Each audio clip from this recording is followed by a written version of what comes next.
Saudações pra você que também fica às 9h59 recarregando a HBO Max.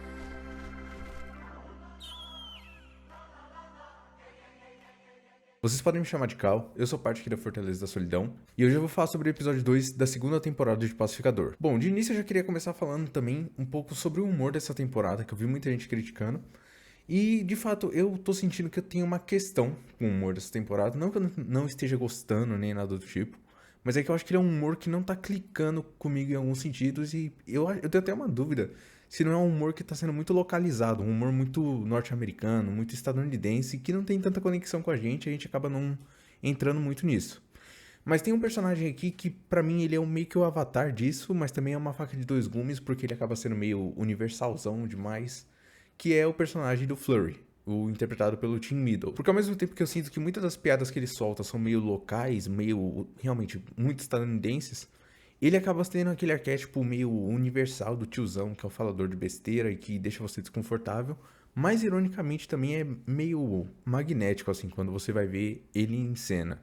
E aí ele acaba sendo até meio que esse contraponto do Economos, que é algo que a gente vê bastante nesse começo de segunda temporada. Então, enquanto o Steve Adi tá fazendo aquele Economos, que é um cara meio curvado, um cara meio inseguro, tem o Tim Middles que tá entregando esse personagem dessa forma, que faz até o Economos duvidar um pouco sobre a missão dele, sobre se ele vai ajudar o Chris ou não. Então ele é realmente um cara que tá fazendo esse contraponto e que a gente vê bastante nos outros personagens. Então a Adebayo, por exemplo, tem a ex-esposa dela, que acaba sendo uma questão, um problema, porque ela quer retomar aquilo, mas ao mesmo tempo ela tem essa insegurança do que a Adebayo tá fazendo. O Vigilante também tem um pouco disso, mas a questão dele é um pouco mais tratada com humor, né? Ele é um pouco mais leve nesse sentido. E tem a Hardcore, que tá sendo basicamente a Nemesis dela, e tá procurando algum sentido, mas não encontra, e tá muito abstrato o sentido que ela vai procurar pra seguir em frente, né? E tem o Chris, que é o personagem principal, que tá enfrentando o maior nêmesis da história dele, que é basicamente ele mesmo. Eu acho muito interessante como isso está sendo trabalhado, porque a gente tem uma cena em que tem aquele show de gore, que é basicamente ele queimando ele mesmo da Terra 2, mas ao invés de ser tratado como algo, como uma forma de exorcizar o passado, isso é tratado como uma forma de que ele tá simplesmente jogando para baixo do tapete todos os problemas. E é uma forma excelente de lembrar que ele faz muita burrada, apesar de ser o nosso protagonista. Então já desde o início a gente vê que um dos nemesis dele vai ser o Rick Flag Sir, que já tá na cola dele e já tá disponibilizando a Argus inteira para ir atrás do pacificador.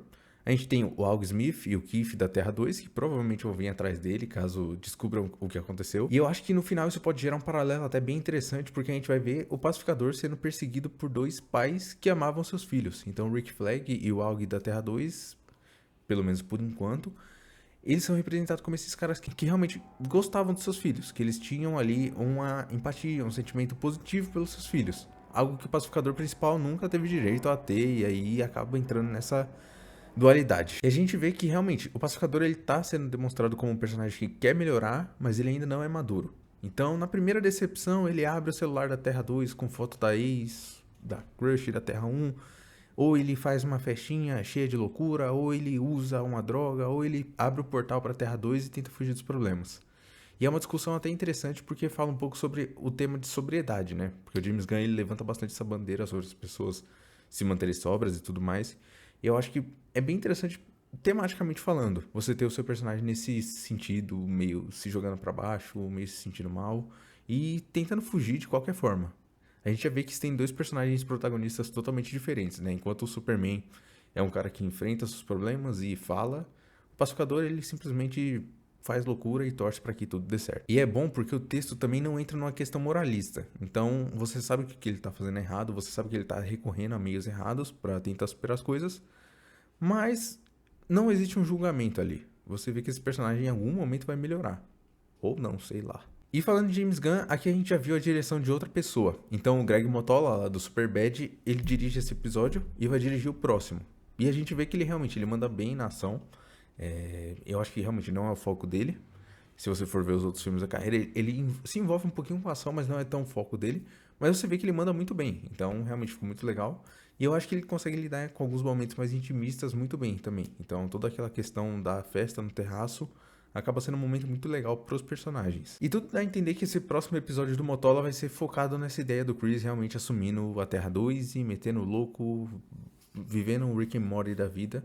e assumindo o papel daquele outro personagem. Então esse começo foi meio contextual e agora a gente vai realmente entrar na grande trama dessa temporada, que vai acabar lá nos episódios 7 e 8, que o James Gunn tá elogiando a todo momento e que eu realmente tô muito curioso, sei lá.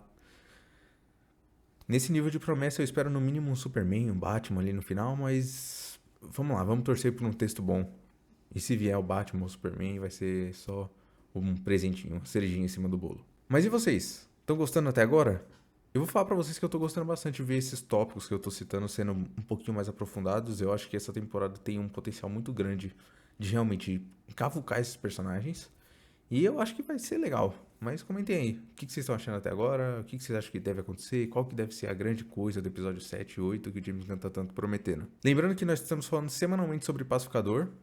Apesar desse episódio ter atrasado, mas assim, eu parto da filosofia de que antes tarde do que nunca. E então a gente vai continuar falando sobre a série aqui, semanalmente, acompanhando junto com vocês. E o mesmo vale para as outras redes sociais que vão estar aqui embaixo. Então, Twitter, Instagram, Spotify, todas essas redes sociais estão aqui embaixo e a gente vai estar comentando o mais rápido possível a série lá e as novidades que estão saindo por aí, inclusive até do Superman Man of Tomorrow, que a gente teve a novidade hoje.